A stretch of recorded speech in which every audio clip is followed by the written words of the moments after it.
Ya, masih bersama kami, masih bersama dengan Bang Rizal Ramli. Tadi ada yang kepotong mengenai yang keempat nih, terobosannya itu. Seperti apa itu? Jadi masalah Indonesia ini sudah terlalu ribet, terlalu ruwet. Ya. Kalau penyelesaiannya bertahap, incremental, nggak akan selesai, masalah malah makin besar. Nah, saya berikan contoh kebijakan terobosan. Ya. 16 tahun yang lalu, penumpang pesawat drop 60% akibat krisis 98. Ya. Saya minta BUMN, Garuda, Merpati, Mandala buat nurunin tiket. Dia nggak mau, dia kan biasa oligopoli. Akhirnya kita kasih izin kepada 6 airline baru, Lion Air, Sriwijaya Air, dan lain-lain. Yeah. Mereka modalnya pesawat butut, leasing, satu doang. Tapi akibat mereka ada persaingan. Akibat persaingan, tarif per kilometer per penumpang turun 60%. Rakyat yang nggak pernah naik pesawat bisa naik pesawat terbang. Hari ini total penumpang pesawat terbang 7 kali dibandingkan tahun 2000. Sehingga airport kita kayak terminal bus. Yang lain akibatnya, airline katanya jadi besar di Asia Tenggara. Garuda di Asia Tenggara besar. Lion Air besar. Ya, Sriwijaya juga besar. Ya, itu contoh bagaimana kita ngubah Indonesia. Yang penting strateginya, polisinya. Nanti uang datang dengan sendirinya. Kita ini selalu mentalnya proyek. Kalau nggak ada uang nggak bisa ngapa-ngapain. Itu Jepang, Cina, mereka dulu nggak pernah ngutang kecuali dari dalam negeri sampai tahun 80-an, ya kan? Mereka mulai dengan strategi dulu, ngubah. Akhirnya uang datang dengan sendirinya. Nah, jadi kalau bikin kebijaksanaan ecek-ecek sedikit berubah paket ini paket itu, tapi tidak ada terobosannya, istilahnya orang Amerika nggak ada dagingnya, ya gini-gini aja. Padahal kita membutuhkan itu karena masalahnya unik ya kalau di Indonesia ya. Tapi kalau dilihat apa yang sudah dilakukan pemerintah saat ini gitu ya dengan tadi pembangunan infrastruktur terutama di luar Jawa itu sudah pada koridornya seperti itu ya. Tapi kami dukung karena itu ide bagus, apalagi bangun dengan biaya lebih murah, setengah dari biaya pemerintah yang lalu. Ini prestasinya pemerintahan hari ini. Ya, tapi kan ada komentar mengenai apa ya istilahnya proyek-proyek infrastrukturnya kok dijual gitu loh. Nah, tol, itu ada yang melesetin. Bagaimana? Kami ketemu Presiden Jokowi beberapa bulan yang lalu, kita diskusikan soal sekuritisasi aset. Jadi BUMN yang nggak dijual, sahamnya, asetnya nggak dijual. Cuman pendapatannya 10 tahun ke depan kita terima dengan diskon bunga di bawah bunga obligasi. Tapi menterinya rupanya dipelintir sama menterinya. Mau jual aset ini, mau jual ini, itu. Saya ngerti kepalanya. Karena kalau jual, pasti kickbacknya besar. Ingat nggak waktu jual Indosat? Ingat nggak waktu jual tanker Pertamina? Ya, itu sogokannya gede. Jadi banyak pejabat juga yang memang doyan jual-jual. Nah, contoh dulu. Waktu zaman Presiden Megawati atas usul Menteri BUMN Laksamana Soekardi waktu itu, diusulkan untuk jual Bandara Soekarno-Hatta. Saya telepon keluarga Hatta, mereka nggak setuju. Akhirnya saya umumkan di koran jadi headline. Kalau pemerintah mau jual Bandara Soekarno-Hatta, silahkan jual bagian Soekarno. Bagian Hattanya jangan. Akhirnya Mbak Mega malu hati dibatalin.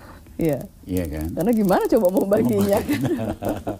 Jadi ada cara-cara lain yang lebih inovatif daripada jualan. Dan rakyat marah kalau pemerintah bisanya jual-jualan doang.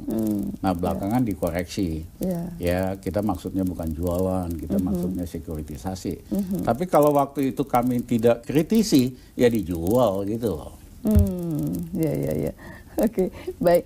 Dan artinya tadi kalau di sempat saat ini juga sering diskusi dengan Pak Jokowi, hubungan dengan Pak Jokowi juga masih baik-baik aja ya? Sangat baik sekali.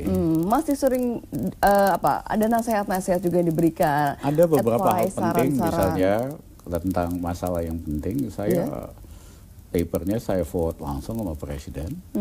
Misalnya ingat nggak ide redenominasi? Gubernur BI udah setuju banget, semangat, Menko udah setuju, Menteri Keuangan Sri Mulyani udah setuju. Saya anggap nggak ada gunanya. Dan itu merugikan rakyat di bawah. Karena misalnya kalau 1.000 dipotong, ya kan jadi 1 perak. Paling uang pecahannya kan 50 sen. Nah, orang yang tadinya biasa beli misalnya tahu lah, 1 bijinya cuma 50 perak, nggak ada uang kecilnya, akibatnya jadi 500 perak. Iya. Atau biasa naik ojek tadinya berapa, karena dipotong 1.000 jadi 1, akhirnya jadi 2 perak kan. Itu nyedot daya beli rakyat di bawah. Nah, kami jelaskan di paper, kami sampaikan forward ke Pak Jokowi, akhirnya Pak Jokowi bijaksana batalin ide redominasi. Walaupun banyak yang udah serius karena ini proyek kan. Nah, jadi gini perlu suara dari luar. Ya, untuk janganlah kebangetan gitu loh.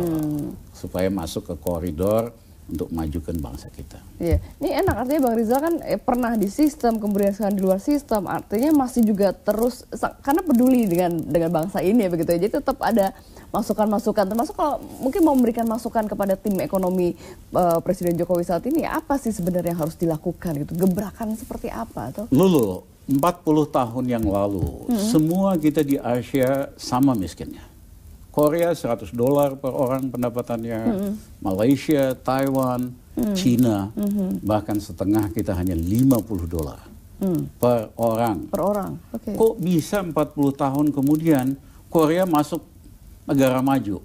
Pendapatannya 10 kali kita, Taiwan 7 kali kita, Malaysia 4 kali kita, Cina sekarang jadi negara raksasa nomor 2 di dunia.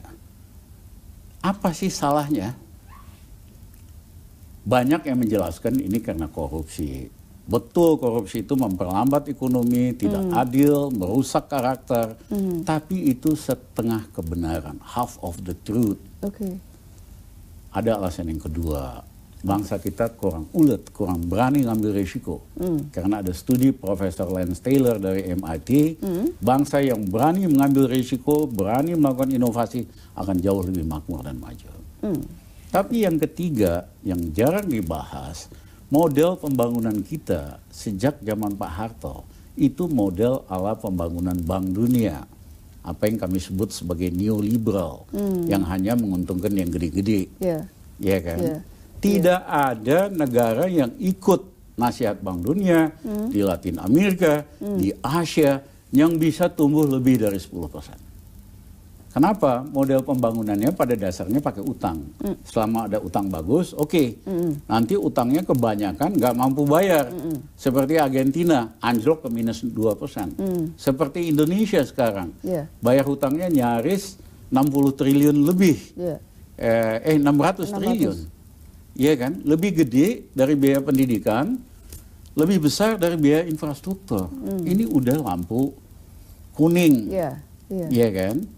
Nah, jadi tidak ada negara yang ikut model neoliberal bisa tumbuh di atas 6%, 6,5%. Tapi Jepang, sehabis Perdana Menteri Ikeda, habis Perang Dunia Kedua, tumbuh rata-rata 13% dalam 20 tahun.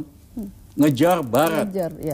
Cina, nyontek teorinya Jepang. Iya kan? Ekonominya tumbuh 20% lebih, di atas 12%. Jadi negara raksasa. Mahathir cerita sama saya, kalau saya ikut model Barat, Mas Rizal, ya kan, Malaysia nggak akan maju kayak Sumatera tuh. Saya ikut model pembangunan ala Jepang, ala Asia Timur. Itu rumusnya beda, pendekatannya lebih struktural. Ini yang penting strategi sama policy. Nanti itu duit datang dengan sendirinya. Jadi strategi dan policy. Jadi selama mohon maaf, Pak Jokowi masih ikut model neoliberal, karena ada beberapa menterinya memang antek, komprador neoliberal, ekonominya akan begini terus sampai 2019. Iya kan? Dan itu bahaya buat elektabilitas Pak Jokowi. Apalagi ada faktor Islam. Bisa kayak Ahok kan, orang seneng Ahok kerjanya, tapi nggak suka dianya. Iya kan? Kepuasan kerja tinggi, tapi elektabilitas merosot. Nah, apakah mau model begini terus sampai 2019? Itu sangat beresiko buat Pak Jokowi. Atau dia ubah dengan model yang lebih inovatif, yang lebih kreatif. Ekonomi dengan gampang kok dalam 1,5 tahun bisa naik 6,5%. Tapi dia nggak bisa andalkan model pengetatan itu tadi. Okay. Itu pengusaha yang gede-gede banyak cerita Mas Rizal. Itu ya kita dulu dibujuk-bujuk ikut tax amnesty. Itu tuh mohon maaf ya kayak seks amnesty. Loh, apa sih bilang? Ya, kita dibujukin sama pasangan istri supaya ngaku pernah selingkuh. Iya kan? Nanti bakal dibaik, bakal inilah di servis. Begitu kita ngaku, tiap hari bini kita ngingetin. Iya kan? Ini loh, ada ini pajak. Ini pajak, dibujuk-bujukin mau ikut tax amnesty. Tapi begitu ikut, diperiksa lagi, diaduk-aduk lagi. Oke. Ya. Padahal, jadi tidak nyaman ya untuk para pengusaha. Akibatnya apa? Mereka golongan menengah ke atas punya uang loh. Oke. Ya, dana pihak ketiga di bank tinggi. Tapi mereka menahan membeli durable good, yaitu beli rumah, beli elektronik, beli mobil. Karena mereka takut, jangan-jangan nanti gue diuber pajak lagi nih, gue nggak punya uang cash. Ya.